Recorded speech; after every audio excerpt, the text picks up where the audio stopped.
Tomo eu o relevo de Álvaro Veiga, pasamos así os días. Unhas entrevistas fainas Álvaro Veiga e outras eu. Se te acabas de incorporar, pois recibe un agaremoso saludo de quen che fala Sara Garea. E hoxe vamos falar de literatura, porque hoy es plurilingüe Rosalía de Castro de Santiago de Compostela e o berce dun dos certames literarios pois máis importantes do panorama cultural e educativo non só de aquí de Santiago, senón que traspasa pois as nosas fronteiras e xa todo un referente no noso país. O Premio de Narrativa Arzobispo Juan San Clemente ven de anunciar quenes son as novelas gañadoras desta edición. Este premio foi creado en 1993 e converte os estudantes de bacharelato en auténticos protagonistas da vida literaria, xa que son eles os que len, os que analizan e os que finalmente deciden pois cales son as obras gañadoras. Pola súa historia pasaron xa grandes nomes da literatura contemporánea como José Saramago, Carmen Martín Gaite, Manuel Rivas, Suso de Toro, Mario Vargas Llosa, un sinfín de autores e autoras que deixaron a súa pegada pois neste premio. Nesta edición, os premios recaeron en Ledicia Costas, coa novela Pel de Cordeiro, na modalidade de lingua galega, David Uclés con La península de las casas vacías na categoría de novela en castelán, e Lidia Jorge coa obra Misericordia como mellor novela en lingua estranxeira. Para coñecer a historia deste galardón, pois temos con nos a Gema Paredes, que é a directora do IES Plurilingüe Rosalía de Castro de Santiago. Que tal, Gema? Moi bo día. Moi bo día. Benvida aos estudos de Radio Obradoiro, que penso que é a primeira vez que estás aquí connosco, non? A primeira vez bueno, que entro aquí, sí. Benvida e parabéns, porque creo que onte o Instituto pois gañou, quedou un segundo posto na categoría de da carreira pedestre. Da carreira pedestre en sí. Santiago. Parabéns tamén. Sí, gracias. Sí, a verdade é que temos un alumnado estupendo en todas as categorías que temos, non solamente na literatura, onte demostraron na carreira, bueno, en moitos outros ámbitos, pois tamén temos alumnado que dá gusto traballar con ele. Bueno, os premios San Clemente, pois especialmente porque é un premio moi querido polo noso centro, moi querido polo claustro, moi querido polos equipos directivos anteriores, polo noso agora, que decir, é un premio que hai que mimar e que hai que motivar o alumnado e o profesorado para que siga traballando, sí. Un premio que hai que mimar e que se vai pola 29ª edición. É un premio que se creou por primeira vez en 1993. Como foi, como naceu este premio? Pois este premio naceu, fai moitos anos, co equipo directivo liderado por Ubaldo Rueda como director e Maribel Martín como xefa de estudos. Entón, eles, vendo o que tiñan no centro, o que podían sacar do alumnado, pensaron que sería unha experiencia moi bonita e moi proveitosa traer escritores xa con un nome, con unha experiencia, con unha traxectoria ao centro. Sempre é unha aposta un pouco arriscada porque non sabes como van responder os escritores. Pero eu levo 24 anos no centro asistindo sempre a este Premio San Clemente, quitando 2 autores que por motivos justificados de saúde non poideron vir, todos veñeron recoller o premio. E sempre encantados, porque o xurado, como ben dixeches ti na introdución, está formada por alumnos e iso é algo que gusta moito.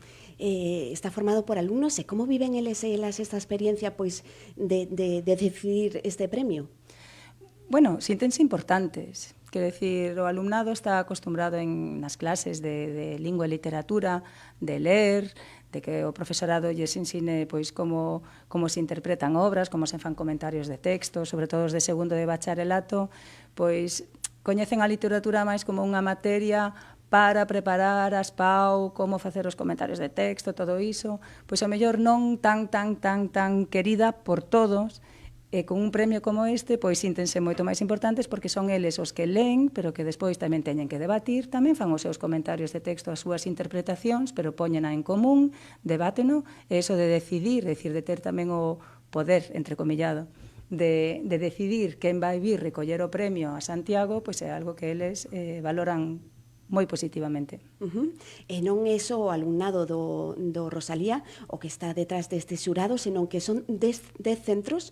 Sí, son 10 centros, son en total 6 centros galegos, que son sempre 4 centros galegos, un por provincia, outro de Santiago, que van rotando, e o noso. Esos seríamos os 6 centros galegos. Despois hai un centro de Madrid que colabora sempre, que está sempre no xurado, que é o IES Ramiro de Maeztu, de Madrid, e despois temos 3 centros incluso internacionais, que son os que colaboran con nos intercambios, é dicir, levamos anos realizando intercambios de alumnado, mobilidade co alumnado con estes 3 centros, que son de Reino Unido, de Alemanha e de Francia, e tamén xa levan anos formando parte do xurado. Sí.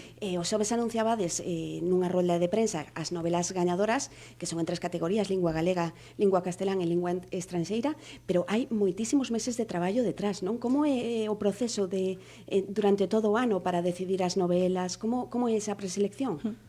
Pois nós temos un grupo de profesorado moi motivado e moi voluntarioso que lee moito. Quer dicir que todas as novelas que saíron publicados o ano anterior, o do fallo do premio, pois vanse lendo, nos mercamos pois moitísimas revistas literarias, reseñas, todo iso.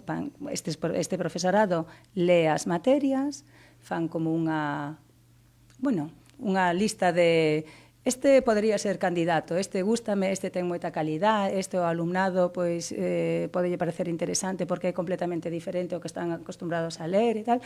Entón, entre ese profesorado xa fan como unha preselección e determinan por categoría os 3 finalistas. Por eso temos 9 obras finalistas que se presentaron, que o xoves estaban aí expostas tamén na rolda de prensa, e de eses 9 finalistas, despois o que se fai é formar os xurados do alumnado.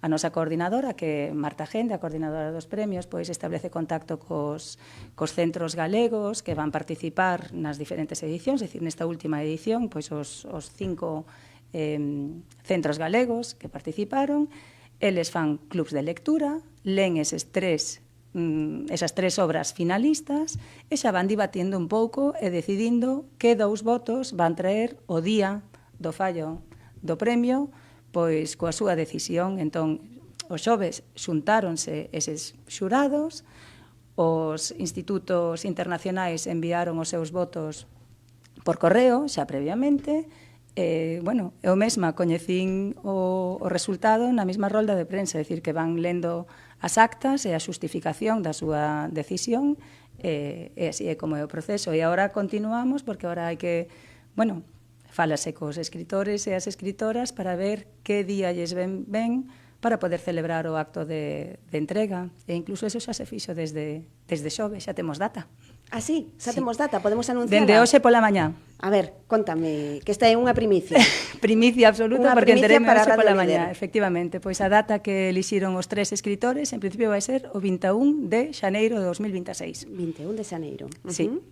Que noutros anos coincidía un pouquiño máis tarde, non? Nos, por organización do centro, é dicir, soemos propoñer o mes de febreiro, pero claro, hai que cadrar axendas cos autores premiados. En este caso, pois os 3 coinciden que viñase mellor en xaneiro, e o 21 de xaneiro perfecto para eles, é un día de semana, ahora mesmo non lembro se é un mércores ou un xoves, pero sempre entre semana, porque claro, os que participan son os alumnos, porque estes escritores van vir ao centro, van facer, imos organizar coloquios con eles para que o alumnado poda facer preguntas, estean con eles, e despois vai ser a entrega do premio pola tarde, onde se lles dá o premio, eles tamén terán palabras e poden falar, e despois o que é moi especial tamén é a cea que hai posteriormente, onde os membros dos xurados poden compartir mesa incluso, é dicir, non só conversa, senón que tamén mesa cos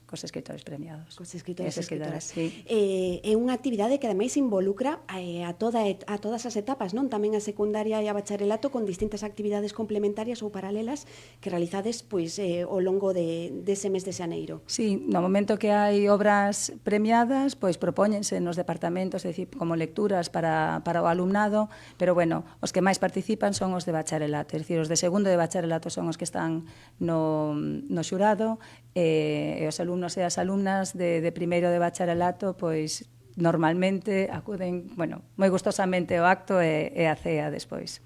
E como foi esa chamada pois para dicirlle a Ledicia Costas, a Jorge Uclés, David Uclés, sí. Perdón, David Uclés, Lidia Jorge. e a Lidia Jorge, que eran as gañadoras deste ano?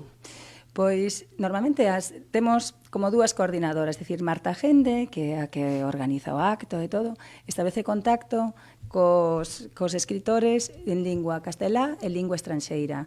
E a nosa coordinadora en lingua galega, que é Sira Vidal, pois ela, en este caso, pois con Ledicia Costas. Entón, é unha chamada aos axentes literarios que teñen, propoñendo datas, bueno, comunicando que son os gañadores ou as gañadoras, propoñen datas, e les din, vale, poñémonos a traballar, miramos cando coincide, é unha coordinación así, casi de tú a tú, porque é como, bueno, claro. Como funciona? Creo que algunha estaba nervioso porque, claro, xa se coñecían quenes eran as novelas finalistas e claro, todos queren... Constanos que David Uclés estaba pois moi pendiente do fallo, si sabíamos algo, é dicir, que quería saber si o mellor pois tería posibilidades de gañar eso, porque creo que, bueno, que está enamorado de Santiago, polo que lín nunha entrevista, polo que publicou, bueno, nas súas redes sociais, pois fixolle moita ilusión este premio, igual que Ledicia Costas tamén o publicou e tal. É dicir, creo que lles gusta aos autores e as autoras premiadas, pois eso, por esa peculiaridade que ten o premio de ser pois xente xoven, pouco contaminada por críticos literarios, que decir, non son especialistas de teoría de literatura, ou algo así que estean acostumbrados a ler moito e a facer as súas críticas e a tomar unha decisión como esta. Entón, a estes autores e autoras que xa levan moitos premios e probablemente mellor dotados que este, desde logo, o que lle gusta desto é poder compartir pois un día nun centro educativo con alumnado. E a nos vennos moi ben porque nos relacionamos con outros centros de Galicia, é dicir, van cambiando todos os anos, é moi bonito ver como hai un club de lectura mezclado entre dous do Antón Fraguas, dous do Isaac Pardo Bazán de Sada, é dicir, que veñen de todas as provincias e debaten sobre literatura, que eso hai que cuidalo. Moito, hai que coidalo moito. Hai que incentivar a lectura. Sí. Estas obras premiadas deste ano, que son Misericordia, Pel de Cordeiro e La Península de las Casas Vacías, con temáticas totalmente distintas. Sí, claro. É dicir, eles... As temáticas, é dicir, xa dixen, a preselección fana o profesorado, porque hai que ler moitísimo, é dicir, o alumnado non ten tempo para ler todas esas obras antes, pero non hai ningunha restricción en canto a temática ni nada, é dicir, o único criterio é que ten que ser narrativa e ten que ser publicado o ano anterior o fallo do premio. Entón, según o que vai saindo, é dicir, o profesorado lee e pode ser a temática que cadre, é dicir, hai xente que di, volve a tocar Guerra Civil, bueno, pero creo que é un libro moi diferente, é dicir, dos que falan normalmente de Guerra Civil e os de, bueno, literatura galega moitas veces teñen que ver con co tema de igualdade, todo iso, podese repetir ou non, é dicir, as temáticas son, eso, diversas, está ben que sexa así. E que foi o que destacou o xurado de cada unha delas? Pois como dixeron na rolda de prensa, o estilo narrativo, a temática, bueno, creo que unha das rapazas decía que era unha novela absoluta do tratamento da Guerra Civil, é dicir, eles, bueno, fixeron así un comentario de texto moi completo, xa non me acordo ahora moi ben, porque eu tamén estaba na rolda de prensa con outras cousas, pero a temática influe moito. O que máis se gusta ao alumnado é que colla un libro, que empece a ler e que teña ganas de seguir lendo. É dicir, cando se empeza un libro e dis, bueno, teño que acabalo porque como estou nun xurado, teño que acabalo porque senón non podo opinar, pois automáticamente eles xa están un pouco predispostos a decir o mellor este non vai ser o gañador, pero se colles un libro empezas a ler e dis, está me gustando, e continúas, eso é algo que teñen os escritores, un poder que teñen os escritoras e as escritoras de evadirnos do mundo real no que vivimos, que temos todas as rutinas, o traballo, as nosas frustracións, as nosas alegrías tamén, pero o alumnado agradece tamén que Claro. se lles leve a outro mundo. Claro, claro. Sí. Que aparte non só é incentivar a lectura, sino tamén fomentar o pensamento crítico entre Sí. a rapazada. Sí, xustamente, falouse na rolda de prensa deso, que a Consellería de Educación, Ciencia, Universidades e Formación Profesional acaba de sacar unha nova convocatoria, é dicir, con un novo plan, que é o plan de lectura, escritura e acceso á información. Entón, aí falase precisamente de fomentar o pensamento crítico, en fomentar a comprensión lectora, e como decía eu tamén na rolda de prensa, pois o Premio San Clemente leva 30 anos facendo precisamente iso, é dicir, fomentar que a xuventude queira ler e fomentar que sexan críticos, é dicir, que poidan dicir, pois a min este libro non me gustou por isto, entón, pois creemos que nesta categoría non merece ser gañador. Nestes 29 anos de certame literario, de seguro que tedes algunha anécdota con algún escritor ou escritora. Bueno, a anécdota clásica que sae sempre é a de Murakami, porque Haruki Murakami, non lle gusta viaxar, quero decir, non só ir recoller premios polo mundo adiante, entón foi moi difícil traelo a Santiago, intentouse a través dos axentes literarios, pero problemas da xenda, de mobilidade, bueno, que non estaba moi disposto, entón, pois, Ubaldo contactou coa Toyota de Santiago, dixo, pois a través de Toyota, Toyota Santiago, Toyota Tokio, non sei o que fixeron, o caso que Murakami veu ao noso centro. E despois, anécdotas, bueno, Vargas Llosa, Saramago e Han Kang son premios Nobel. Quero dicir, recibiron o premio Nobel e para non sei como dicir, pois a ver, quen se atreve, que escritor ou que escritora non se atreve a vir a recoller este premio cando xa un premio Nobel veu recollelo. Entón, a nos eso, pois claro, Hombre, énchenos de satisfacción. Claro, premios Nobel que viñeron aquí a Santiago de Compostela a recibir este premio Arzobispo San Clemente que os escritores e escritoras pois reciben con moitísimo orgullo por vir pois de rapaces e rapazas que, como dicíamos ao principio da entrevista, pois non é o habitual que formen parte do xurado dun premio literario. Ese é o que lle fai especialmente singular a este certame. Decía o Maggie O'Farrell, que levou o premio ano pasado, que tamén é unha escritora moi coñecida e agora mesmo está bueno, pois eso, lese moitísimo, pois gravou un vídeo breve dicindo que lle fai moita ilusión vir porque moitos daqueles escritores e escritoras que lee ela e que ela admira tamén xa foron a Santiago, é dicir, viñeron a Santiago a recoller o premio, como non vai vir ela? Claro. Quero dicir que agora, cando nos preguntan, é difícil traer os escritores ou as escritoras? Se é difícil, é porque teñen unha axenda moi completa, non porque non queiran ou porque pensen que un premio destes que non, bueno, que non merece a pena, tal. Non, apetecelles moito. Infórmanse un pouco sobre o premio, saben quen obtivo xa, saben quen está no xurado, que é o que máis lles atrae, entón, claro. Sí.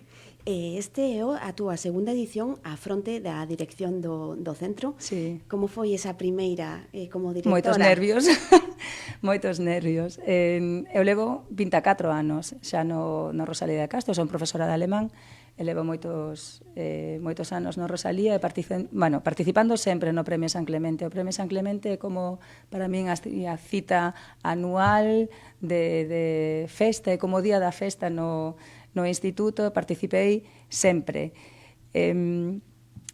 Todos os que organizaron o Premio San Clemente en edicións anteriores saben que eu sempre pedía, por favor, ese día é de festa, entón eu quero estar sentada e compartindo mesa e ceando cos meus amigos, sempre dixen cos meus amigos. Colaborei sempre cos escritores que viñeron acompañando, sobre todo se eran de lingua alemá, é dicir, de fala alemá, ou en inglés, eso, acompañei sin ningún problema, pero sempre decía, na cea, por favor, respetádeme o de estar cos amigos e as amigas. Que pasa? Que o ano pasado, claro, xa como directora, pois tocaba a mesa presidencial, por así decilo, moi ben, a experiencia moi ben, pero aínda así, no café, viñeronme sustituir, e fun tomar o café, a mesa dos meus amigos e as amigas. Entón, un cambio, claro, moitos nervios, porque, bueno, por primeira vez, como directora, anunciar os premios, anunciar o fallo, estar no acto, abrir, eso, son nervios. Bueno, ahora xa é a segunda vez, vou no levando. De seguro que tamén ese día vai haber nervios, porque é normal. Sí, é moi especial ese día, moi especial. A verdade é que sí, eu vivo como algo moi especial, e o profesorado do Rosalía tamén, xente que ven nova, é dicir, que temos profesorado provisional que veu novo este ano, pois motivámolos a que veñan, animámolos e dicimos, mira, de verdad que é unha experiencia única. E profesorado que temos xa xubilado, que asiste, vamos, regularmente, é dicir, é unha cita anual no Rosalía, a verdade é que sí. De feito, ese profesorado xubilado que todavía asiste, pois moitos foron os que o impulsaron no ano 1993. Por suposto. Margarita Prado, Rosa López Gato, eran as dúas coordinadoras, é dicir, das linguas. Margarita Prado, Rosa López Gato, Ubaldo Rueda, Maribel Martín, Paco López Piñeiro, Xavier Mouriño, e non quero dicir moitos máis nomes porque me vou esquecer, e hai moita máis xente que está por aí. Moita máis, ademais que foron compañeiros meus, vamos, dende fai moitísimos anos, pero sí, impulsaron moito e son importantes. Xente de Rosalía e xente incluso de empresas privadas que ao principio pois axudaron moito para impulsalo, poder darlle unha dotación económica, e tamén siguen sendo pois invitados especiais a este premio. E que significa para ti, Gemma, pois coller o relevo de Xavier Mouriño e poñerte á fronte deste Instituto Plurilingüe Rosalía de Castro de Santiago? Pois, a ver, fai un ano, foi un pouco como unha transición, non sei, natural ou... Levaba 10 anos no equipo directivo, é dicir, como xefa de estudos, como secretaria, entón, pois, como me din, o instituto coñécelo ben. Bueno, pois sí, o instituto coñezo, quero dicir, dende distintos ángulos, é dicir, como profesora, como secretaria, como xefa de estudos, entón, bueno, pois, a Inspección Educativa considerou que a transición así menos, non sei, menos chamativa, ou que seguíramos unha línea, porque eu levaba 5 anos con Mouriño, bueno, estuve 10 anos con Mouriño no mesmo equipo directivo, pois que era o máis natural, por así decirlo, e, bueno, accedín o ano pasado, foi un nomeamento accidental, como se chama, por un ano, a principios deste curso sí que xa tiven que decidir se presentar proxecto de dirección ou non, entón, bueno, falando co meu equipo, dixenlle, bueno, pois se me acompañades, vou no intentar, dixeron todos que sí, entón, pois nada, seguimos o mesmo equipo, salvo, bueno, un compañeiro moi querido que se xubilou, entrou outro compañeiro, pero seguimos os mesmos, en principio, pois, por 4 anos. Moi ben, moi ben. De cara non me sae a palabra, 30ª edición. 30ª edición, sí. Aos 30 anos. Sí. Haberá algo especial por eses 30 anos deste premio? Supoño. Ata aquí podemos non podo adiantar. Xa dixen a data da entrega. Sí, pero supoño que faremos algo especial, igual que se fixo cos 25 anos, é dicir, intentaremos facer algo. Pois nada, moitísimas grazas, Gemma, por achegarnos pois todo o traballo, toda a ilusión que hai detrás deste premio literario San Clemente, que recordamos que temos a data, que é o 21 de xaneiro, sí, que será o día no que Ledicia Costas, David Uclés e Lidia Jorge pois reciban das mans do alumnado de bacharelato destes 10 centros este premio literario na súa 29ª edición. Pois moitísimas grazas, Gemma, foi un placer. A ti. Hasta logo.